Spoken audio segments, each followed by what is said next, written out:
All right, last two questions on our Aaron and Miriam notes. Question 7, why did Aaron and Miriam speak against Moses for marrying an Ethiopian woman? We talked about some different possibilities on that.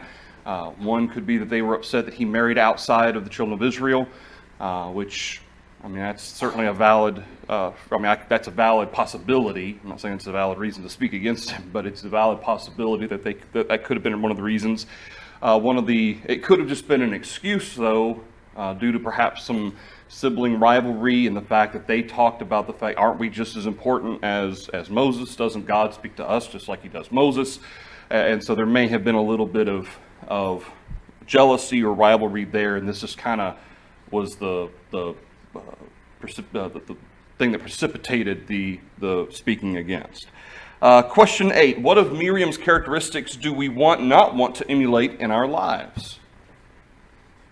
Let's go with what characteristics of Miriam do we want? Let's start with that one.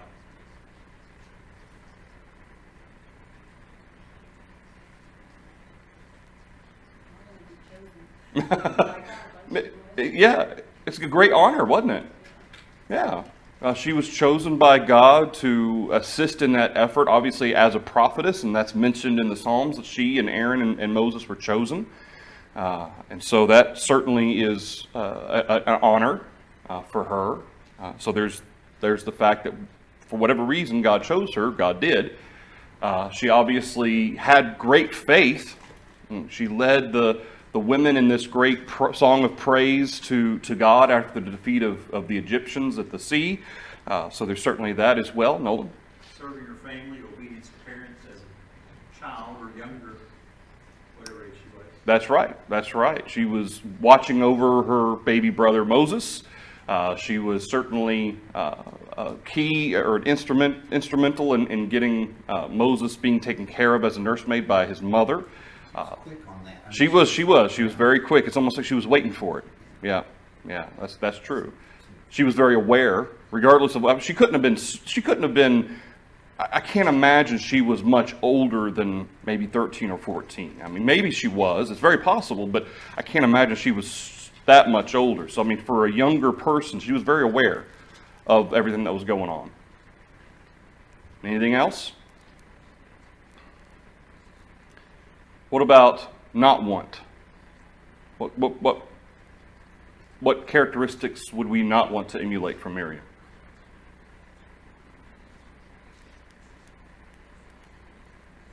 Speak up against something God has put in place. Yeah. Someone who's put in place. Yeah, and that's really kind of the main example, at least in terms of Miriam's mistakes maybe Miriam made. I'm sure it wasn't the only one, just like I'm sure Moses' hitting the rock rather than speaking, it wasn't the only mistake he ever made. But the one example we do have is her and Aaron speaking against Moses, whether she was the instigator of that discussion or she was just going along or just kind of a mutual speaking bad against little brother. Either way, they did not respect the one that God had chosen to lead the people. And in fact, even God said, why were you not afraid to speak against Moses? And so certainly they learned that. Nolan? See, that maybe some sense of precursor of future days for them when they would have kings, the respect they would have for David wouldn't raise his hand against the Lord's anointed. Right. Even though he's his enemy trying to kill him and all those types of things. Yeah, I mean, Moses basically served, at least even if not in title, but in duties, he certainly served almost as a king. He didn't have the lack of humility perhaps many of the kings did. He was very humble for one in a leadership role, which is perfect. I think that's probably one of the reasons, obviously, God chose Moses was because of his great character of humility. But certainly he served that leadership role. And maybe in some ways the children of Israel just weren't used to viewing one of their own people in that way. They had grown up looking at Pharaoh that way. He was, for all intents and purposes, he was their leader while they were enslaved in Egypt. But when it came to one of their own people, that wasn't as much of a way to look at things. Yeah, and of course we see the people speaking against Moses all the time.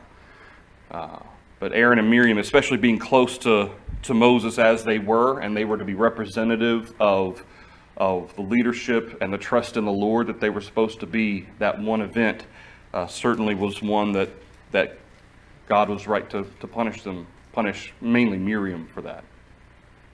Anything else through question 8? All right, let's move on to Samson. So we're going to start in Judges chapter 13. Now, Samson is a very interesting character study. There's a whole lot in his life, even though we don't necessarily have a complete and full picture of every year or every event that ever happened. We do have enough to form an understanding of his character. We do want to mention we're not going to go to Hebrews 11 just yet. We're going to stay here. We'll cover Hebrews 11 when we get to some of the questions. But in Hebrews 11 and in verse 32, he is mentioned along with the likes of other individuals of faith. In fact, it's at that point that the Hebrew writer, he gets to the point where, like, I could list people all day. Time would fail me to speak of so-and-so and so-and-so and so-and-so, and then he mentions Samson. And so we know that he is in the chapter faith, and we'll talk about why here in a little while. He's third to the last of all the judges, and his name means of the sun, which I thought was interesting. The name Samson means of the sun. Not S-O-N, S-U-N. That's kind of an interesting little point. When it comes to secular history, what we know outside of the Bible, he was buried in Tel Zorah in Israel. Being buried in Tel Zorah in Israel, there's 2 large gravestones of Samson and Manoah that have been found regarding Samson and his father. Those have been found. I think that's an important archaeological point to make to show that Samson did exist. The Bible is accurate. And then we see how Manoach, it should be Manoach, Samson and Manoach were found. Manoach's altar is nearby. We see that Manoach's altar was built in Judges chapter 13, verses 19 through 24. And they did find that altar. And he was buried, the place where he's buried is in between the cities of Zorah and Ashdol, just as the Bible says, which we find in Judges chapter 16 and verse 31, where Samson is buried. That is exactly where he's buried, just as the Bible says he was. So, that being the case, some of that background, we're going to start here in Judges chapter 13. Judges chapter 13. So we find, starting with verse 1, again the children of Israel did evil in the sight of the Lord, and the Lord delivered them into the hand of the Philistines for 40 years. Now there was a certain man from Zorah of the family of the Danites, whose name was Manoah. Manoah or Manoach? I think that Manoach is mentioned at one point there's a C in there, and then sometimes it's just the H. So it's the same person. It's Manoah or Manoach. And his wife was barren and had no children. And the angel of the Lord appeared to the woman and said to her, "Indeed, now you are barren and have borne no children, but you shall conceive and bear a son. Now therefore please be careful not to drink wine or similar drink, and not to eat anything unclean. For behold, you shall conceive and bear a son, and no razor shall come upon his head, for the child shall be a Nazarite to God from the womb, and he shall begin to deliver Israel out of the hand of the Philistines." So the woman in verse 6 came and told her husband, saying, "A man of God came to me, and his countenance was like the countenance of the angel of God, very awesome. But I did not ask him where he was from, and he did not tell me his name. And he said to me, Behold, you shall conceive and bear a son. Now drink no wine or similar drink, nor eat anything unclean, for the child shall be a Nazarite to God from the womb unto the day of his death." Then Manoah prayed to the Lord and said, "O my Lord, please let the man of God whom you sent come to us again and teach us what we shall do for the child who will be born." And God listened to the voice of Manoah, and the angel of God came to the woman again as she was sitting in the field. But Manoah, her husband, was not with her. And the woman ran in haste and told her husband and said to him, "Look, the man who came to me the other day has just now appeared to me." So Manoah arose and followed his wife. And when he came to the man, he said to him, "Are you the man who spoke to this woman?" He said, "I am." And Manoah said, "Now let your words come to pass. What will be the boy's rule of life and his work?" So the angel of the Lord said to Manoah, of all that I said to the woman, let her be careful. She may not eat anything that comes from the vine, nor may she drink wine or similar drink, nor eat anything unclean. All that I commanded her, let her observe. And then Manoah said to the angel of the Lord, please let us detain you, and we will prepare a young goat for you. And the angel of the Lord said to Manoah, though you detain me, I will not eat your food. But if you offer a burnt offering, you must offer it to the Lord. For Manoah did not know he was the angel of the Lord. Then Manoah said to the angel of the Lord, what is your name? That when your words come to pass, we may honor you. And the angel of the Lord said to him, why do you ask my name, seeing it is wonderful? So Manoah took the young goat with the grain offering and offered it upon the rock to the Lord. And he did a wondrous thing while Manoah and his wife looked on. It happened, verse 20, as the flame went up toward heaven from the altar, the angel of the Lord ascended in the flame of the altar. When Manoah and his wife saw this, they fell on their faces to the ground. When the angel of the Lord appeared no more to Manoah and his wife, then Manoah knew that he was an angel of the Lord. And Manoah said to his wife, we shall surely die, because we have seen God. But his wife said to him, if the Lord had desired to kill us, he would not have accepted a burnt offering and a grain offering from our hands. Nor would he have shown us all these things, nor would he have told us such things as these at this time. So the woman bore a son and called his name Samson. And the child grew, and the Lord blessed him. And the Spirit of the Lord began to move upon him at Mahaneh-dan between Zorah and Eshtaol. So that is the account of Samson's birth. Now going to question 1 on in our notes. While the situation with Manoah and his wife is similar to Abraham and Sarah's, or is like Abraham and Sarah's, what 2 other miraculous births are perhaps even more similar, and how so? Sorry? John the Baptist would be one, because an angel of the Lord was involved. He spoke to John's father. What was his name? Zechariah, right? Yeah. Spoke to Zechariah. So we have an angel of the Lord involved with Elizabeth and John the Baptist. And Jesus and his cousin. Yeah, Jesus as well. Now that's not to say that there's necessarily any similarities between Samson and John the Baptist or Jesus. Just to say that they're the bringing about of their birth, especially from one who was barren. That certainly harkens back to Sarah and Abraham. Of course, Sarah, she was well past age anyway. But it's kind of interesting, because when you really kind of go in and look at the birth of Samson, I don't know how many of us have spent time in that, but for a long time I didn't realize that Samson's birth was miraculous, first of all, or that it was so involved. I mean, there was a great deal of dialogue between this angel of the Lord and Manoah and his wife. There's a lot of dialogue here. Yes, sir. Perhaps add Samuel to that list, and we're talking all about individuals who God was going to bring for a very specific purpose. Think about Hannah. Lifetime. Yeah. There's others as well in the Bible. Obviously, Hannah would be one, although an angel wasn't necessarily involved in that.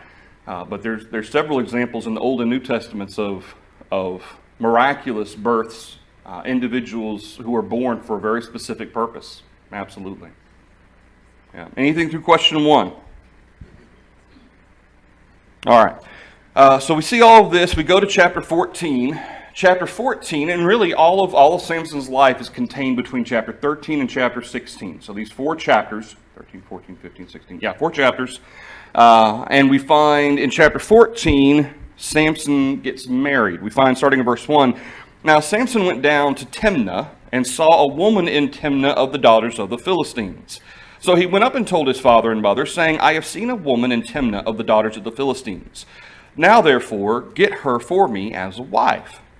Then his father and mother said to him, is there no woman among the daughters of your brethren, or among all my people, that you must go and get a wife from the uncircumcised Philistines? And Samson said to his father, get her for me, for she pleases me well. Now,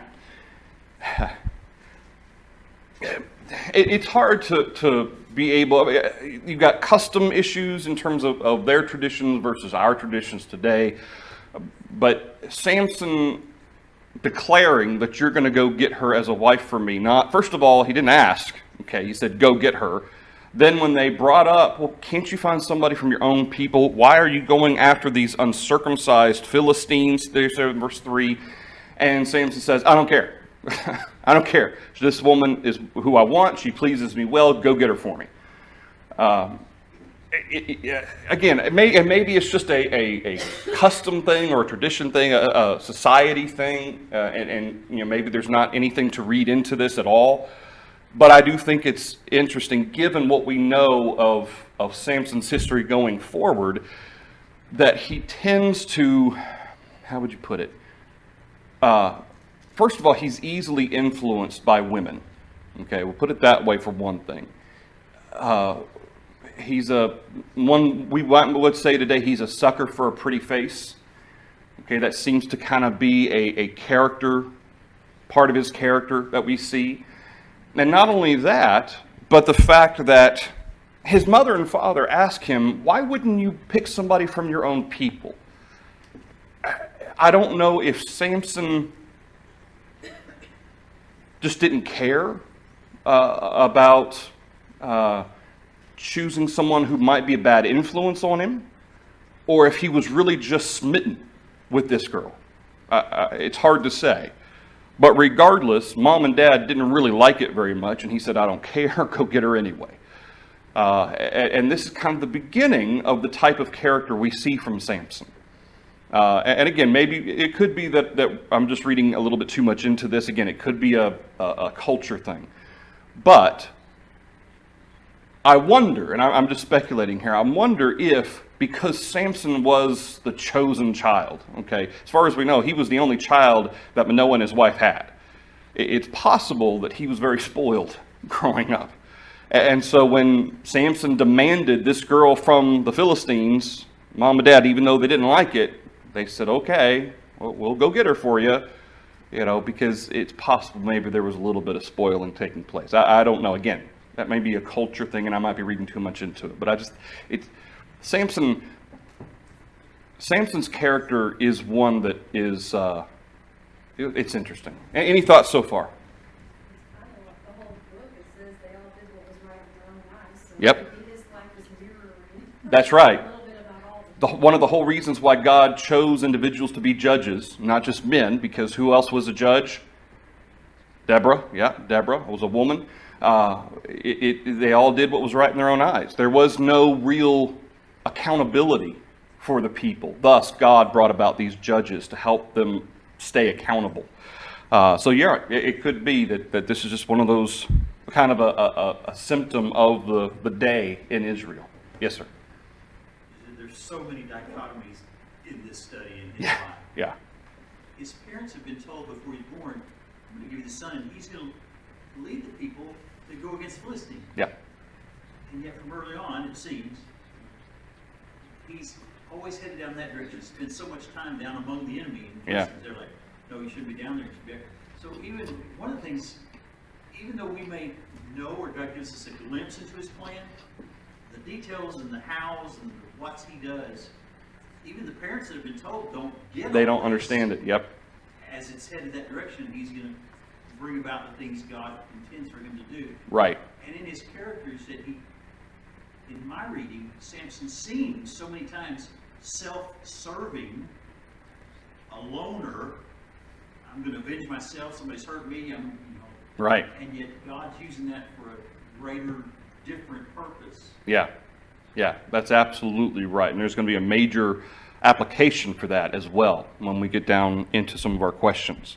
All right, so as Nolan alluded to here in verse 4, his mother and father, or father and mother, did not know that it was of the Lord that he was seeking, talking about God, not Samson, was seeking an occasion to move against the Philistines, and at that time the Philistines had dominion over Israel. So it's not like Samson had some brilliant ulterior reasoning for this. I'm going to do this, I'm going to get in well with the Philistines, and then I'm going to kill them all. That wasn't, no, that's not the point. God had his plan that was going to be brought about. But this leads to a question. One of our questions, question 2, did God have anything to do with Samson's desire for Philistine women? I mean, did God make Samson desire Philistine women to bring about his will? Did God make him that way? Was Samson born that way? I'd say for at least for one woman. Maybe for one woman, all right. God knows very well how to use our strengths and weaknesses for His will. Mhm. I believe. Okay, And He knew Samson, knew him. right, Just like He knows all of us, right. and knew how He could use, and His plan revolved around that. Yeah. I believe that. So it's not so much that God made him have a desire for Philistine women, more so than God knew ahead of time that this is the type of person Samson's going to be. Okay, he knew what Samson was going to do. It's very similar to the argument of the Jews, as Paul is kind of putting this argument, kind of this hypothetical argument in the book of Romans. Well, Paul, if we, through our disobedience, brought about the fulfillment of God's will, then how can God condemn us if we, through our sin, actually did what God wanted us to do? That's one of the things that Paul addresses in the book of Romans. When Paul says, no, that's not how this works. God knew your heart and your character, so he simply accommodated for that. He kind of just calculated, understood, this is how these people are going to react because of their nature. It's not that God made you that way. You made those decisions. God simply accounted for that in his plan. So you can't just say, well, through our sin and our disobedience, God's will was brought about, so why should God blame us? That's not how that works. You still made those decisions that were contrary to what God wanted. That's why Paul said, should we continue in sin that grace may abound? That led up to, chapter 6, verse 1. Don't go that route. Shall we continue to sin that grace may abound? I mean, all the bad things we've done, look at what good has come. Go ahead, Ben. Kind of piggybacking on what Doug said, God knows us so well before we were made or anything. Just kind of like Reed, I know if it's rainy outside and the puddle, he's going to splash in the puddle, and I got to make a plan ahead of time. Right. Am I forcing him to go splash in the puddle? No. Or not allowing him to, in terms of his, So, yeah. I mean, if we understand that in our life today, how much more that God knows us way better Then we know ourselves. Yeah, absolutely. Absolutely. Snoop? Pharaoh and Moses. Yeah, Pharaoh and Moses. God said, well, Pharaoh's going to do this. Yeah, He didn't make him do it, that's right. but Yeah. he did.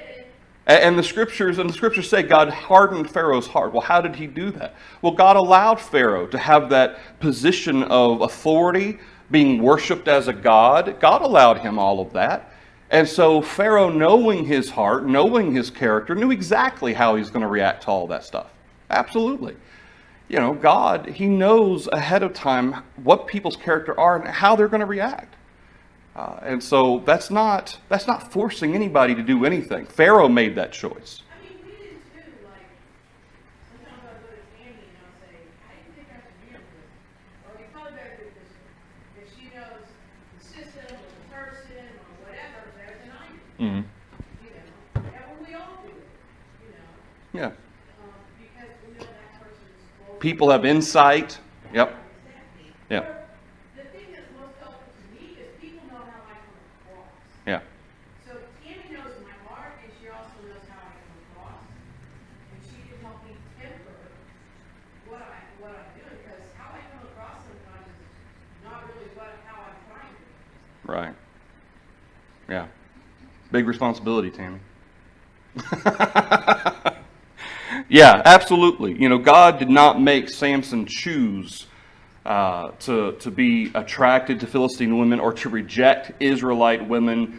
And of course, his choosing of this Philistine woman is kind of a linchpin in Samson's life. This is going to bring about a lot of other events that are going to take place that had he married an Israelite woman, it's very possible none of these events would have happened. Nolan? You mentioned earlier the possibility that was he kind of a spoiled child in that sense. And yet, he was to be a Nazirite unto God from the womb. From the womb. indicated a great deal of discipline and following a certain path. Yeah. You can't do these things, you're like this. And I don't know that he ever broke that Nazarite vow, but when we see him out seemingly pursuing these things that just he wanted, or Yeah. maybe because of the strictness of the upbringing, we're not told. Right. And it's very possible that, like you said, that dichotomy, maybe he was very strict in those areas, but everything else, maybe mom and dad rammed home just those things, and everything else was just kind of fair game. And so, whatever it was, like you said, I don't read anything where he ever, broke the Nazarite vow specifically, although he does share with Delilah the quote-unquote secret to his strength, which it wasn't his hair, was it? But still, the fact of the matter was, he knew what was coming. He knew what was going to happen, I think, but we'll get to that in a minute. But you're absolutely right. It seemed like he was very strict in those things, but then everything else is kind of whatever you wanted, just kind of do. Yes, ma'am. He was really strong. Yeah. He might have been bigger than his parents. Yeah. So, just really strong, no man comes in and says, go get that from you. Yeah. I'm not saying he bullied his parents, Yeah. but some people don't know their own strength. That's true. That could be. I mean, there's a physical side to this that, and because he was a Nazarite, maybe they looked up to their son. That could be. That could be. So, this You're the is- chosen of God. Yeah. Yeah. Yeah, that could be. Well, and we know here at the end of chapter 13, it says that the Spirit of the Lord, let's see, where is this? The Spirit of the Lord began to move upon him at Mahanadan. When I read the Spirit of the Lord there, I'm reading the influx of that strength. Now, whether that included anything else other than his strength, I don't know. The Scripture doesn't specify that. But we know at least his strength was from God. That being the case, I think it's interesting that as of chapter 14, maybe as a very young fella, he already was just super strong. And that may have played a part in this as well, that they could already tell that he was one of God's chosen because of this great strength he had. And so that may have been part of it too. All right, so moving into verse 5. Verse 5, so Samson went down to Timnah with his father and mother and came to the vineyards of Timnah. Now to his surprise, a young lion came roaring against him, and the Spirit of the Lord came mightily upon him, and he tore the lion apart as one would have torn apart a young goat, though he had nothing in his hand. But he did not tell his father or his mother what he had done. So this is the first time we actually see evidence of this great strength. And here in verse 5, his mother and his father and Samson go down to Timnah. Apparently, though, at this point when the lion comes, mom and dad aren't around. So this young lion came roaring against him. Anybody else, this would have been bad news. But the Spirit of the Lord came mightily upon him. Again, Spirit of the Lord implies great strength here in verse 6. I would assume then, therefore, back in chapter 13, at the end of the chapter, the same would be true. And he tore apart the lion as one would have torn apart a young goat. Apparently, tearing apart a young goat was an easy thing to do.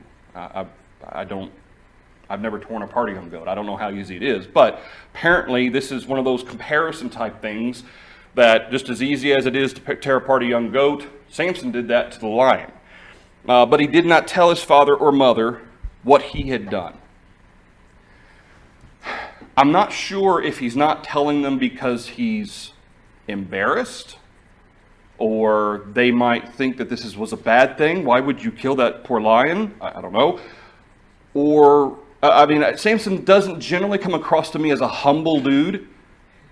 So I'm not sure if this is him being humble, that he just doesn't want to brag about it. Because I'm generally speaking, at least his character through the rest of his life doesn't speak humble. But for whatever reason, he doesn't tell mom and dad about it. I don't know why. Maybe he didn't want to frighten them. Maybe he didn't want to, how moms are, worrying about their sons. Maybe he didn't want to worry mom. I don't know. Yes, ma'am. We all have skills and abilities that are second. We don't think anything about it. Yeah. Right?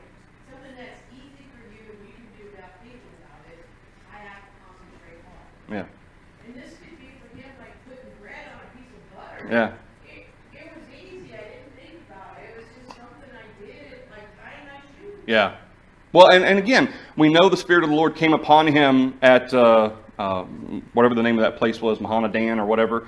Again, if we're taking the Spirit of the Lord here to be his strength, then perhaps he's already aware of how strong he is. And, for whatever reason, here in verse 6, it's just something I do, and why bother telling mom and dad about it? It's like, why would I, it's like bragging to Elizabeth, I tied my shoes today, Of course, she might actually, good job, Michael. But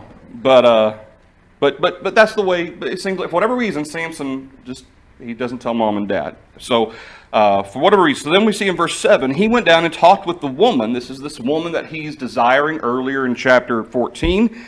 She pleased Samson well. After some time, when he returned to get her, he turned aside to see the carcass of the lion. And behold, a swarm of bees and honey were in the carcass of the lion. He took some of it in his hands and went along eating. And when he came to his father and mother, he gave some to them, and they also ate. But he did not tell them that he had taken the honey out of the carcass of the lion. I don't know why, but when I was growing up, I always thought it happened at the same time. Like after he killed the lion, look, there's some honey in this lion, and he took it right then. That's not how it happened. He goes away for however long it took to go down, talk with this woman, and then after some time, whether this is an hour, a day, we don't know. It had to be long enough for the lion to be It had to be long enough, or at least for him to be able to see more than what he saw before, I guess, whatever it was. So I take it as the lion decomposed and the bees built their hiding. That could be. That could be. Yeah, that could very well be. It could be months at this point, and for all we know. That's true. Yeah. So verse 8, he returned to get her. He turned aside. He goes to see the carcass of the lion. I'm not sure why he did that. Maybe he wants to admire his handiwork. I don't know. But he goes to see the carcass of the lion, and there's a swarm of bees and honey. So he takes the honey out of the carcass of the lion.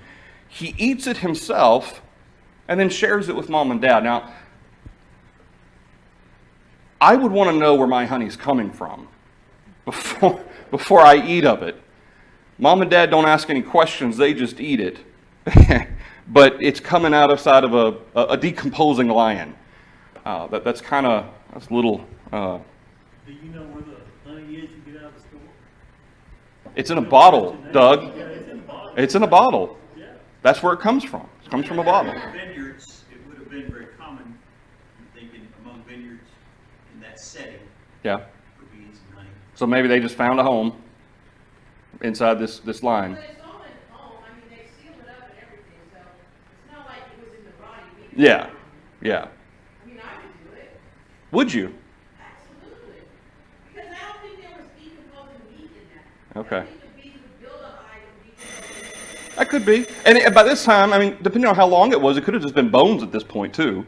And they just built it inside the rib cage or something of the lion. It may not actually be any decomp there. So yeah, it's all right. So verse 9, he took some of it in his hands. He goes along eating. He gave some to them, but he did not tell them he'd taken the honey out of the carcass of the lion. And again, the fact that he's not telling them this stuff, the fact that this is being recorded, that he's not telling them this stuff, it speaks, first of all, to mom and dad not knowing his full ability, perhaps. Okay, maybe they don't know what he's fully capable of. Second of all, again, whether they would have eaten it or not had they known, maybe they would have. I mean, honey was a highly desirable commodity at that point in time. Maybe they would have eaten it anyway, and it wouldn't have mattered. But then in verse 10, so his father went down to the woman, and Samson gave a feast there, for young men used to do so. And it happened, when they saw him, that they brought 30 companions to be with him. Then Samson said to them, "Let me pose a riddle to you. If you can correctly solve and explain it to me within the 7 days of the feast, then I will give you 30 linen garments and 30 changes of clothing. But if you cannot explain it to me, then you shall give me 30 linen garments and 30 changes of clothing." So they said to him, "Pose your riddle that we may hear it." So now at this point, as the writer of Judges is giving us some of these facts, he didn't tell mom and dad about killing the lion. He didn't tell mom and dad about where the honey came from. What possible reason why does the writer of Judges give us as to why he didn't tell them? Or at least in the broad scheme of things. Maybe this wasn't Samson's plan all along, But why was it important that mom and dad didn't know? They would have known the answer. They would have known the answer to the riddle. Because the riddle then is in verse 14, out of the eater came something to eat, and out of the strong came something sweet. Now for 3 days they could not explain the riddle. So even mom and dad wouldn't have known, because apparently Samson, if he didn't tell mom and dad, he didn't tell anybody what had happened. Now again, whether or not Samson, for whatever reason, why he didn't, I have no idea.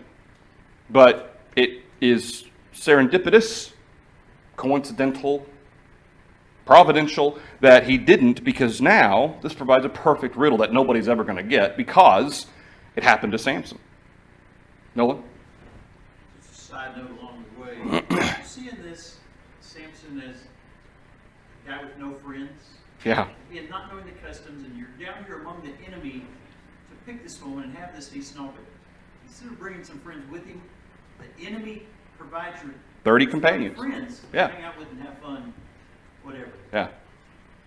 Yeah, it's odd, isn't it? It's very odd.